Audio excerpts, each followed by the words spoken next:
오늘 교회란 무엇인가? 오늘부터 오후 예배 시간에 이 교회론에 대해서 말씀을 좀 나누도록 하겠습니다. 이 말소리 좀 울리지 않게 조절해 주실 수 있으면 좀 부탁드리겠습니다. 자, 두 번째 페이지에 바로 말씀이 있습니다. 같이 합독하겠습니다. 같이 읽습니다. 시작. 이 내 이름으로 모이는 곳에는 나도 그들 중에 있느니라. 자, 오늘 첫 번째 시간으로 이제 교회란 무엇인가? 원래 계획한 시간보다 조금 늦게 말씀이 시작되는데, 네, 좀 이런 때는 또 센스 있게, 네, 짧게. 눈빛만 봐도 알 수 있잖아. 교회의 조건, 일단 두세 사람이 모여야 됩니다.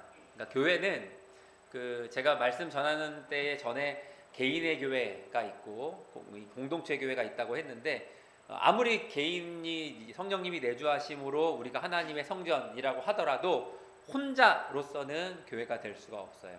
네, 진정한 의미의 교회는 두세 사람 이상이 모여야 된다. 한마디로 공동체다. 교회는 공동체다. 근데 참 재밌는 게요, 예수님 믿는 사람 두세 사람이 모여 있기는 한데 그 모임 자체가 예수의 이름으로 모여 있지 않으면 교회가 아닌 거예요. 그죠? 그러니까 골프 치러 모였는데 셋 다 크리스찬일 수 있잖아요. 그럼 그게 교회입니까? 아니죠. 거기에는 예수의 이름으로 모여서 예수의 이름을 부르고 예수님 만나는 그 모임, 한마디로 예배. 예. 자, 그리고 이제 세 번째는 거기에 나도 그들 중에 있느니라. 교회는 우리끼리 모여서 교회라고 해서 교회가 되는 게 아니라 예수님이 인정하시는 교회, 한마디로 그 모임 가운데 성령님이 임재하셔서 함께하는 것이 이 교회가 되는 것입니다. 다음 화면. 자, 교회는 이렇게 두 가지의 그 정의를 할 수 있는데, 오직 그리스도만을 참으로 믿은 사람들, 오직 그리스도만을 참으로 믿은 사람들, 우리 입장에서 예수님 믿은 사람들이 교회인 거예요. 예수님 믿는 사람들이. 근데 하나님 입장에서는 하나님의 구속받은 백성의 공동체. 그러니까 하나님 입장에서는 구원 택한 백성, 우리 입장에서는 예수님 믿은 사람, 신자, 같은 말인 게죠. 근데 에클레시아라고 이제 교회라는 말의 어원이거든요. 근데 부르심을 입은 자들, 성악설, 성선설, 성악설이 맞는 거죠. 아담과 하와 범죄한 이후로 모든 보통 생육법, 그러니까 남자와 여자가 결혼해서 낳은 모든 사람들은 죄인 상태로 이 땅에 태어납니다. 그렇게 모두가 다 멸망할 수밖에 없는 기본 전제에서, 거기가 기본이에요. 거기에서부터 부르심을 입은 자들, 멸망하지 않고 천국 갈 수 있는 부르심을 입은 자들, 빼내심을 얻은 자들이 교회입니다. 에베소서 1장에 교회에 대한 내용들이 많이 나와 있습니다. 자, 다음 화면 같이 합독합니다. 시작. 그는 몸인 교회의 머리시라. 그가 근본이시요 죽은 자들 가운데서 먼저 나신 이시니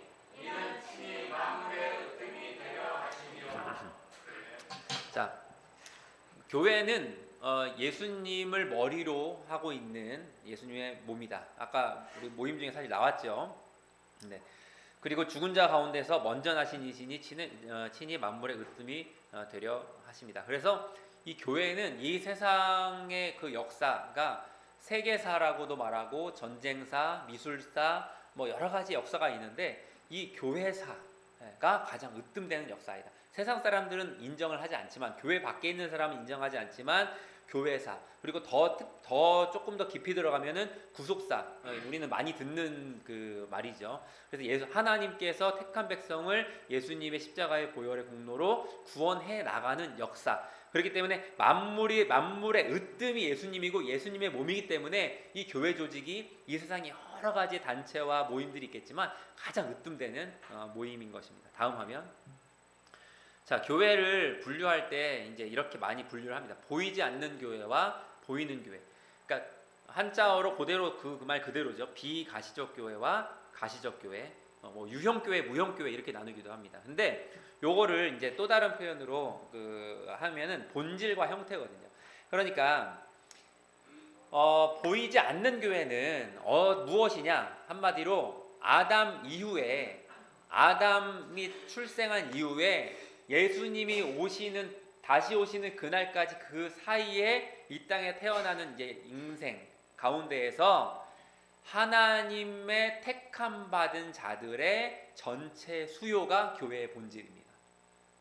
그러면 그 교회의 본질은 늘었다 줄었다 하는 게 아니라 창세 전에 정해져 있고 이 땅의 역사가 흘러가면서 그 보이지 않는 교회, 이 본질된 교회는 이 땅에 차례대로 태어나서 예수님 구주로 고백하고 그래서 하나님의 자녀가 되어서 천국에 가고 이 과정을 그대로 성취해서 한 사람도 낙오 없이 창세전에 이미 하나님께서 계획하셨던 택한 그 자가 모두 마지막 땅끝에 마지막 그 사람 몇 번째일지 그 숫자는 모르겠지만 그 사람이 예수님을 구주로 고백하고 이제 구원 받을 때 그러면 그 본질의 교회는 이 시간을 초월하고요. 사실은요. 그죠? 시간을 초월하겠죠. 시간을 초월해서 존재해왔던 창세전부터 하나님 자체가 시공을 초월하시는 분이기 때문에 하나님의 마음에 작정되어 있는 교회도 사실은 시간을 초월해서 존재하고 있는 거예요. 오늘도 존재하고 있었고 과거에도 존재하고 있었고 앞으로도 존재하고 있을 거고 영원히 존재할 거예요. 이 교회는. 이게 비가시적 교회예요. 자, 그리고 교회가 이 세상의 역사 가운데 존재해 옴으로써 이 본질이 더 명확해지고 원래 그 본질은 우리가 알든 모르든 하나님 입장에서의 교회의 본질은 정해져 있어요. 근데 그것이 이제 이론적으로 정리가 되고 말로 정리가 되고 형체화되고 하면서 형태를 갖은 상태로 이 세상 가운데 이렇게 존재해 오잖아요. 그게 이제 이 가시적 교회인 거예요. 그러니까 어떤 사람이 정전미라는 사람이 5년 전에는 예수님을 안 믿었었는데 그러면은 교회가 아니었고 지금은 예수님 믿으니까 교회가 되었다. 앞으로 교회로서 살아가다가 천국 갈 것이다. 근데 이걸 비가시적 교회의 입장으로 봤을 때는 창세전부터 예비되었던 교회가 2010 몇 년 정한 때에 박경희 목사님 만나서 예수님 믿음으로 보이는 형태의 교회가 되었던 거예요. 원래 존재했던 비가시적 교회가 하나님 마음속의 작정 가운데. 자, 그래서 본질에서 형태가 나오는 거예요. 이게 원래 되게 어려운 말인데 쉽게 그냥 알아들으시면 돼요. 아, 정전미가 예수님을 안 믿었을 때에도 비가시적 교회 안에 속해 있다가 예수님을 구주로 영접하면서 반말해서 죄송합니다. 이렇게 해서 보이는 형태가 되었다. 자, 그런 교회들이 모여있는 교회가 지역교회로서 이렇게 건물 안에 공간 안에 있는 교회가 이런 이제 은원교회가 되는 거예요. 자, 본질에서 형태가 나오는데 더 중요한 거는 이 형태는 본질을 추구해야 돼요. 그죠? 하나님의 이 교회로서의 이 본질을 이 형태, 이 은원교회는 우리 각자는 그걸 추구해야 되는데 제일 중요한 거는 본질과 형태가 100% 일치할 수가 없다. 이게 사실 우리에게 위로가 되는 거예요. 이민현 집사님 아까 이렇게 나눔하셨는데, 그죠? 또 뭐 여러 가지 이렇게 나눔이 있었죠. 근데 이 본질은 성령 충만한 삶을 사는 것, 성령을 따라가는 삶을 사는 것, 성도의 본질이에요. 네. 그거를 우리는 추구해야 돼요. 그 본질을 추구해야 돼요. 늘 성령 충만함으로 깨어있고 근신하고 이제 어떠한 환난과 이런 것들이 다가와도 꿋꿋하고 다 이겨내고 항상 이게 본질인데 이걸 추구하는데 이 형태, 살아가는 삶이 이 본질하고 100% 일치하는 교회는 이 세상에 단 한 교회도, 단 한 사람도, 그 어떠한 성인 군자도, 그죠? 존재할 수가 없다. 그러니까 내가 머릿속으로 말씀을 듣고 본질을 알아요. 아, 교회는 이래야 된다. 성도는 이래야 된다. 그죠? 직분자는 이래야 된다. 이렇게 알아. 경건 생활은 이래야 된다. 성도의 삶은 이래야 된다. 근데 내 삶이랑 본질하고 다르네? 라고 해서 우리가 막 왜 나는 이렇지? 왜 내 삶은 이렇지? 라는 어떠한 그런 어떤 주 안에서의 어떤 이제 간구, 이러한 것들은 필요하겠지만 이것이 낙심의 제목이 되지는 않는다. 왜? 다 똑같으니까. 저도 멀쩡하지 않고 다 똑같으니까. 네. 제가 지금 여기 교회에서 너무 이렇게 지금 그 아직 포장지가 전용대 포장지가 아직 안 벗겨졌는데, 네, 이걸 고민이에요. 이걸 최대한 늦게 벗어야 되느냐, 빨리 벗겨있는 게 좋으느냐. 근데 뭐 좀 즐기고 있습니다. 네, 좋습니다. 네, 좋아요. 저도 네. 그런데 일치하지가 않는다. 언제 일치하냐?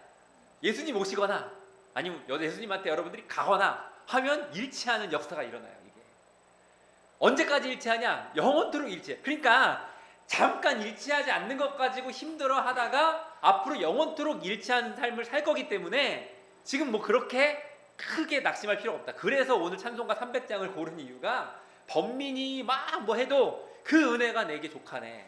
그죠? 그 은혜가 내게 족하네. 족한 거예요. 자, 다음 화면. 자, 조금 이제 개념적인 걸 좀 더 보려고 하는데요. 보이지 않는 교회하고 보이는 교회를 좀 더 이해를 하기 위해서 팬과 팬클럽을 예를 든 거예요. 여러분들이 가장 좋아하는 대중음악 하는 가수는 누구입니까? 누구 좋아하세요? 안 좋아해요. 네. 요즘 세상에도 너무 그렇게 너무 모르고 살아가도 네, 좀 그렇습니다. 좀 그래도 네, 네, 장윤정이 어머나 장윤정이 저는 아이유를 좋아해요. 그러니까 음악적으로는 김동률을 좋아하고 따라가고 제가 곡을 쓰면은 예전에는 어렸을 때 곡을 쓰면은 김동률의 색채가 많이 이렇게 반영이 되었었고 그런데 지금은 이제 아이유를 좋아해요. 노력하고 재능과 뭐 이런 것들. 예. 한 사람이 완성된 어떤 그런 그 예능인으로서의 그 예술인으로서의 음악도 그렇고. 자, 근데 저는 아이유 팬이에요. 제가 아이유 팬인 거는 보이지 않는 교회와 같아요. 그러니까 아이유가 제가 아이유 팬인 걸 알아요, 몰라요? 몰라요. 그리고 제가 팬클럽에 등록되어 있을까요? 아니요, 전 가입 안 돼 있어요. 네. 그런데 저는 팬이에요. 네, 이게 보이지 않는 교회예요. 셀 수가 없어요. 그러니까 알 수가 없어요. 근데 정해져 있고 실존해요. 이 보이지 않는 교회입니다. 자, 팬클럽은 가입되어 있는 사람들은 아이유도 알아요. 네. 네. 팬클럽에 몇 명이 들어가 있고 어떤 사람들이 있는지 자주 보는 사람들 얼굴도 알고 이름도 알고 같이 밥도 먹고 그럴 거예요. 자, 보이는 교회는 우리 입장으로 볼 때 알아요. 보여요. 아, 이분은 여기 교회 다니는 분이구나. 여기 은원교회가 있구나. 보여요. 자, 그런데 아이유는 자기 팬인 보이지 않는 교회가 총 몇 명인지 누구인지 알 수가 없어요. 근데 하나님은 보이지 않는 교회를 단 한 영혼도 누락 없이 다 아셔요. 요게 차이점인 거예요. 그죠? 네. 그래서 내가 지금 이 순간에 보이지 않는 교회가 내 주변에 있을 수 있는데 우리 가족 가운데 있을 수 있는데 그죠? 지금 나를 가장 힘들게 하는 가족 가운데에 보이지 않는 교회가 있을 수 있는데 말 그대로 보여요, 안 보여요? 안 보여요. 그 사람이 교회로 보이지가 않아요. 근데 교회일 수가 있어요. 누구 안에서? 하나님 안에서. 하나님의 계획 안에서. 그래서 빨리 그 보이지 않는 교회가 보이는 교회로 가시화가 되는 날이 오기를 우리는 기도하는 거예요. 그래서 그 보이지 않던 교회가 어느 날 보이는 교회가 되면 얼마나 또 그 안에서 기쁨이 넘치고 하는지. 그죠? 그래서 이 보이지 않던 교회가 모두 이 세상에 예수님 오시는 그날까지 다 보여지는 날, 이 세상에서 보여지는 날, 예수님이 이미 알고 계시지만 다 보여지는 날, 입으로 예수님을 구주로 고백합니다 라고 해서 신자가 되고 다 고백되어지는 날, 보여지는 날 예수님이 이 땅에 딱 오시는 거예요. 됐다, 이제 다 보였다, 다 이루었다, 그러면서 이제 오시는 거예요. 자, 이제 알겠죠? 이제 보이지 않는 교회와 보이는 교회. 그러니까 여러분 요 말씀 가운데에서 교회론이라고 해서 머리를 키워가는 시간으로 여기지 마시고 아, 그렇구나라고 그 좀 위로받을 수 있는 그 이렇게 부분들이 있어요. 아, 그렇구나. 내 남편이 보이지 않는 교회일 수가 있겠구나. 지금은 내 눈으로 볼 때 아무리 봐도 그러니까는 보이지가 않아, 교회로. 근데 보이지 않는 교회일 수가 있겠구나. 내 눈에만 안 보일 뿐이지 하나님 안에서는 보이지 않는 실존하는 교회일 수가 있겠구나. 자, 다음 화면에 말씀 합독합니다. 시작. 네, 다시 시작. 곧 창세전에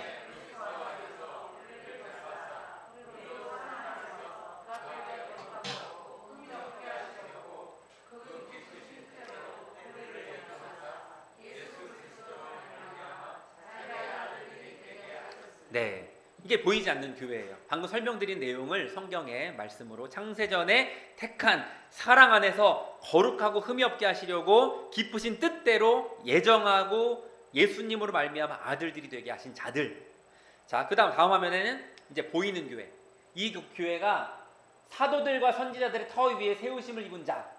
그래서 이제 그 안에서 건물마다 서로 연결하여 주 안에서 성전이 되어가고 성령 안에서 하나님이 거하실 처소가 되기 위하여 그리스도 예수 안에서 함께 지어져 가는 자들이 이제 교회, 보이는 교회인 거예요. 다음 화면.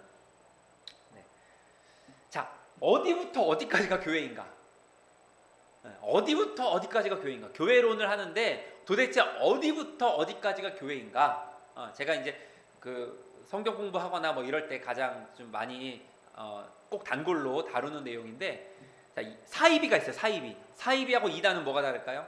사이비는 족보가 없고 이단은 족보가 있어요. 예. 그러니까 사이비는 성경하고 무관하게 그냥 제멋대로 만들어진 것이 사이비라고 하면, 이단은 똑같이 우리처럼 성경을 보고요, 똑같이 하나님을 말하고요, 예, 다 구원을 얘기하고 천국을 얘기하고 다 얘기하는데 다른 거예요. 사이비가 위험해요? 이단이 위험해요? 그래서 이단이 위험해요. 사이비는 별 미친 짓 다 하고 있으면서 그냥 이렇게 돌아 나오기가 쉬운데, 이단은 교회인가 보다 하고 가서 예배드리다가, 그죠? 자, 그러면은 개신교가 있고요. 우리가 개신교예요. 예수님을 이제 구주로 영접하고 믿고 하는 자들. 타종교는 아예 다른 종교. 이슬람교, 불교 뭐 다. 그리고 무교가 있죠. 무교. 난 아무것도 안 믿어. 또 반대로 뭐든지 아무거나 믿어도 돼 라고 하는 다원주의도 있어요. 범신론도 있을 수 있고 모든 게 다 신이 될 수 있다 라고 하는. 자, 이 가운데에 이 개신교의 이제 위치는 어디에 있느냐? 그 옆으로 가서 막 교단이고 교파고 막 여러 가지가 나뉘는데, 자, 여기에서 우리가 중요한 게 포괄성과 집중성입니다. 집중성은 고집이라는 말로도 바꿀 수 있고 뭐 순결 막 바꿀 수 있는데, 자, 우리가 저 옆에 있는 요 라인에서는요, 우리가 포괄성을 가지면 안 돼요. 여기서 절대 포괄성을 가지면 안 돼. 포용성. 그러니까 포괄성을 또 다른 말로 포용성이라고 얘기할 수 있는데, 포용성. 뭐 다원주의, 뭐 그렇게 믿는 자들도 있을 수 있지. 뭐 이단이라고 하지만 똑같이 하나님 믿는 거잖아. 포용할 수 있는 문제가 아니에요. 이쪽에 있는 문제들. 포용하면 안 돼요. 네. 자. 근데 옆에 이제 이 개신교가 여러 모양으로 또 나타나는데, 교단, 성결교 뭐 이렇게 막 교파 하는데, 그 가운데 또 무교회가 있어요. 무교회. 요즘에는 이제 무교회를 다른 말로 가나안 성도, 가나안 성도 막 이렇게 나오고, 가정교회가 있을 수 있고 지하교회가 있을 수 있고. 근데 이쪽에는 우리가 어느 정도의 포용성, 포괄성을 가질 필요가 있어요. 일단 교단에 대해서는 오직 예수님을 믿음으로만 구원받는다라는 이 명제에 다른 불순물이 껴있지 않은 이상은, 우리랑 예배드리는 형태가 다르든 스타일이 다르든 뭐 이름이 다르든 뭐든 간에, 세례 침례가 다르든 뭐든 간에 똑같이 예수님을 믿는다라는 기독론, 구원론이 우리랑 같으면 우리는 다 이 우주교회로서 하나님 안에서의 한 교회로서 한 가족임을 우리가 인정할 수가 있어요. 여기에 불순물이 껴있으면, 심각한 불순물이 껴있으면 여기서 벗어나는 거예요. 이단. 더 이상하게 되면 사이비, 아니면 아예 다른 걸 믿으면 타종교, 이렇게 되는 거예요. 자, 근데 교단 다 그렇게 할 수 있어요. 자, 무교회가 뭐냐면은 교회 없이도 신앙생활 잘 할 수 있다 그거거든요. 건강하지 않아요. 절대 건강하지 않아요. 그 안에서 온전한 신앙생활이 있을 수가 없어요. 그럼에도 불구하고 무교회를 주장하는 사람들 가운데 진짜 그 마음의 믿음으로 시인하여서 예수님을 구주로 영접하고 그렇게 구원받은 자들이 있을 수도 있다. 근데 정말로 그렇게 구원을 받았다면 계속해서 무교회의 상태로 머물러 있느냐? 아니요. 그렇게 구원받은 자는 성령의 인도하심으로 교회 안으로 오게 되어 있다. 그렇죠? 그러니까 그 무교회를 주장하는 사람들은 모두 구원받지 않았어 라고 우리가 판단을 완벽하게 할 수가 없어요. 그러니까 가나안 성도, 요즘에 안나가 성도, 인터넷으로 예배드리고, 그 사람들이 무슨 구원이 있겠어? 거기에 있을 수가 있다니까요. 성령님은, 우리 하나님은 구원의 조건으로 우리에게 내걸으신 하나님의 방법은 예수님을 구주로 믿는 거예요. 그 믿음의 고백은 교회 바깥에서도 있을 수가 있다. 근데 그렇게 믿은 자들이 아까 에클레시아 빼내심을 입은 자들이 이렇게 모여지는 것이 공동체로 모여지는 것이 보이는 교회다. 그래서 성령의 인도하심으로 진짜 예수님을 구주로 시인하여서 하나님의 자녀가 된 자들은 그 인도하심을 받아서 교회로 오게 되어 있는 거예요. 즉시 오거나 아니면 교회 안에서 구주로 영접을 했거나 아니면 교회 밖에서 영접했는데 여러 가지의 상황이나 환경으로 천천히 오거나, 그 다음에 가정교회, 공동체적인 교회, 목사님이 계시는 교회가 아니라 그냥 가정에서 그냥 이렇게 예배드리고 하는 교회를 이제 하기도 하고, 아니면 저 사회주의 신앙의 자유가 없는 곳에서 교회를 세울 수가 없는 곳에서 드려지는 가정교회, 이거는 교회예요. 건강한 완벽한 교회예요. 근데 그렇지 않고 이렇게 자유가 허락된 곳에서 가정교회, 이것도 건강하지 못한 신앙생활이에요. 근데 그 안에서도 구원의 역사는 일어날 수가 있다. 뭐 어디로 그 사람들이 계속 그 자리에 머물러 있느냐? 아니요. 성령의 인도하심으로 교회 안으로 들어와야 되는 거예요. 왜? 그 안에서 온전한 신앙생활을 할 수가 없거든요. 불가능하거든요. 자, 그렇습니다. 그래서 이 두 가지를 우리는 포괄성과 집중성, 복음, 진리, 구원의 어떤 그 교리, 이런 것에 대해서는 우리는 집중을 해야 돼요. 그 딱 집중하고 있어서 누가 와가지고 뭐 이렇게 다른 얘기하고 하는데 뭐 막 헌금 많이 할게요 말하든지, 아니면 재능도 많아, 제가 막 봉사 다 할게요 막 하고, 아무리 우리 교회에 육적으로 유익한 것이 있어, 외형적으로 유익한 것이 있어도 이 복음 진리에 있어서 뭔가가 우리가 좀 있으면 그런 데에서는 고집을 부려야 되는 거예요. 안 돼! 하고 고집을 부려야 되는 거예요. 그러면서도 또 포괄성도 가져야 된다. 너무 우리 교회만, 우리 교단만 올바른 교단이고 다른 교단은 다 문제가 있어, 이것도 안 되는 거예요. 네. 자, 다음 화면 넘어가겠습니다. 명언입니다. 엄청난 명언이죠. 루퍼투스 멜데니우스라는 사람이 한 명언인데, 본질적인 것에는 일치를, 본질적인 것에는 일치를, 비본질적인 것에는 자유를, 그리고 모든 것에서 사랑을. 그렇죠? 모든 것에서 사랑을.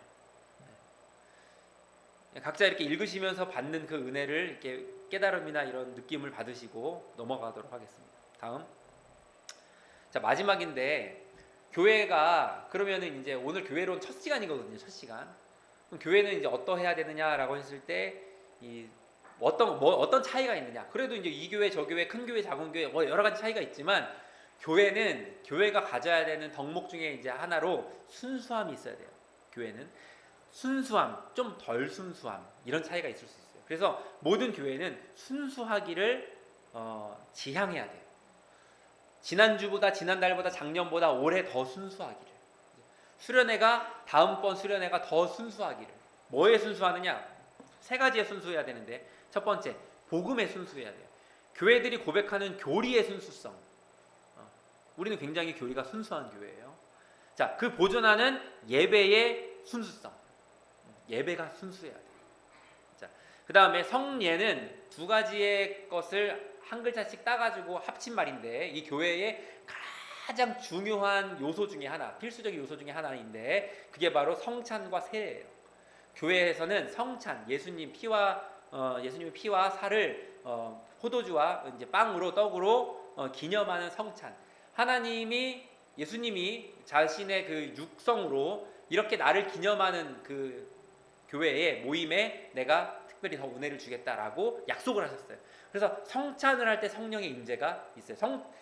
성령의 임재가 우리에게 있는 방편이 여러 가지가 있는데, 말씀으로, 기도로, 성찬으로, 세례로, 이런 식으로 성령이 우리에게 임재하는 거예요. 이런 것들이 또 세례, 이런 것들. 근데 성례를 포함한 교회 안에서 일어나는 모든 이런 활동들, 이것들이 얼마나 열성과 영적 성격과 힘, 이런 것들에 비례해서 이런 것들이 운영되느냐.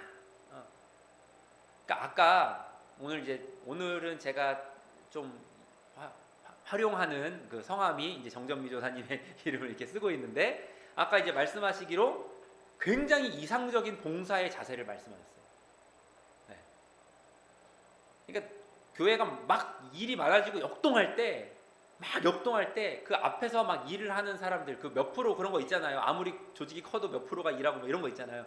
근데 그 가운데에 눈으로 겉에서 보이진 않고 똑같이 열심히 하는 것 같고 똑같이 그렇게 하는 것 같지만 그 일을 봉사를 하는 원동력이 다를 수가 있어요. 다를 수가 있어요.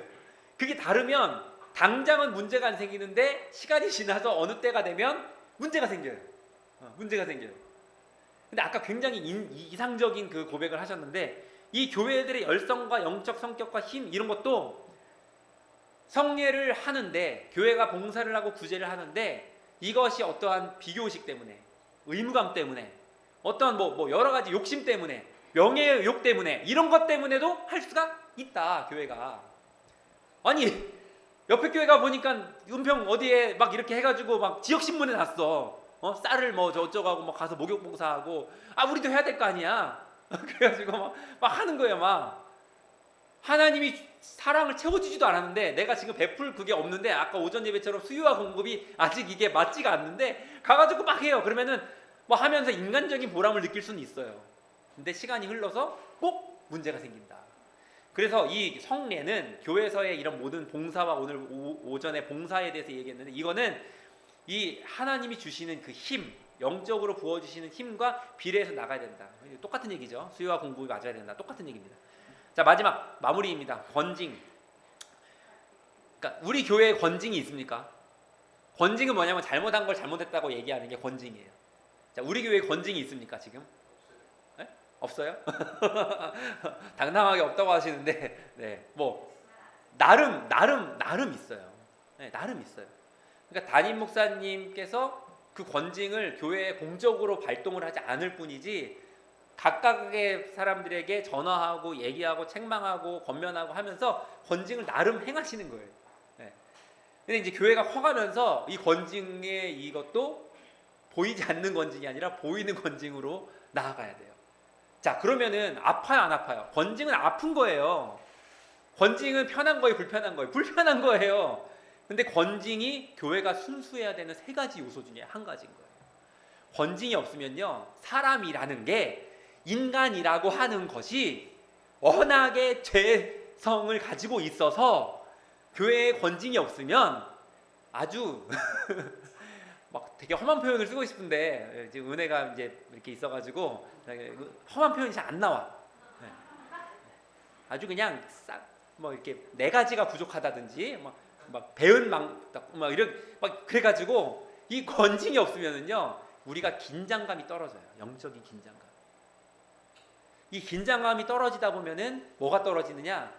영적인 순수함이 떨어져요. 영적인 순수함이 떨어지면 하나님과 거리가 떨어져요. 네, 교회와 거리가 떨어져요. 그죠? 근데 권징을 하게 되면 순간 아파요. 아픈데 그 권징으로 인해서 내가 권징받지 않고 옆에서 권징받는 걸 보면서 에 하는 게 아니라 그 안에서 함께 성령의 역사하심으로 함께 영적으로 근신하고 깨어남을 우리가 입는 거예요. 그렇구나. 그러면서 품으로 오는 거죠. 아이들 이렇게 혼내보면 아시잖아요. 사춘기에 해당하는 아이는 혼내면은 튕겨나가는데 이제 사춘기가 지나가서 철이 들거나 아니면 사춘기가 아직 오지 않았거나 했을 때는 혼내면 품으로 달려들죠. 네. 그러니까 우리가 그 영적인 그러한 우리의 신앙의 어떠한 그런 수준과 이런 것에 따라서 어떨 때는 튕겨나가기도 하고 어떨 때는 품으로 들어오기도 하고 근데 결과적으로는 품으로 들어오는 거예요. 권징을 하면서 더 들어오는 거죠. 더 하나가 되고. 자, 요런 단단한 식물과 같은 그러한 말씀이지만 그렇습니다.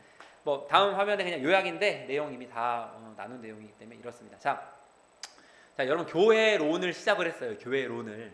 네, 담임 목사님의 지시에 따라서 교회론을 딱 시작을 했는데 준비를 하고 하다 보니까 너무 좋아요. 네, 하다 보니까 여러분도 오늘 내용 되게 좋으셨죠? 네, 이게 뭐가 이렇게 뭐 어떤 게 그런 게 좋은 게 아니라 우리 얘기라서 좋은 거예요. 우리 얘기라서. 뭔가를 배워서 내용이 이래서 좋은 게 아니라 우리 이야기라서 좋은 거예요. 우리 이야기라서. 자, 그러면은 성령의 충만함, 성령으로 일어서라 한 것을 지금 우리가 삶으로 실천하려고 노력하는데 쉬워요, 어려워요? 쉬운 사람도 있고 어려운 사람도 있어요. 네. 어려운 사람도 있다고요. 네. 그리고 그게 잘 뭔지 모르겠는 사람도 있고. 근데 그렇게 하면서 나아가는 것처럼 우리가 이제 교회에 대해서 배우는 이유가 뭘까? 담임 목사님이 어떠한 맥락으로 어떠한 목적으로 지금 이 시점에 우리로 하여금 교회에 대해서 배우게 하시고 듣게 하시고 나누게 하시는가? 생각하게 하시는가? 분명히 하나님께서 주시는 그 뜻 계획 가운데 은혜가 있을 것이다. 이 교회가 제가 온 지 얼마 안 됐지만 2022년이 작년에 또 어땠는지 모르겠고 재작년에 어땠는지 모르겠고 뭐 코로나 때문에 그러고 그 전에는 뭐 되게 뭐 전성기도 있었고 막 그렇겠지만 2022년에 무언가가 하나님이 하시는 일이 있으신갑다라고 하는 느낌적인 느낌이 많이 들어요. 많이 들어요. 이거를 여러분들이 공감하시리라고 저는 믿어요. 네. 근데 그 일이 뭔지 우리는 잘 모를 수 있어요. 하지만 아까 얘기했던 것처럼 형태는 다양할 수 있지만 본질은 정해져 있다. 우리가 추구해야 될 본질은 정해져 있다. 그래서 이 교회론을 쭉 들으시면서 그렇구나, 우리가 이런 걸 해야 되는구나 라고 깨닫고 나아가시는 게 좋겠습니다. 네, 알람이 울렸습니다. 엉덩이 알람이. 그래서 말씀을 딱 마치면서 알겠습니다. 자, 기도하고 마치도록 하겠습니다. 앞으로 이제 교회론을 계속 진행하면서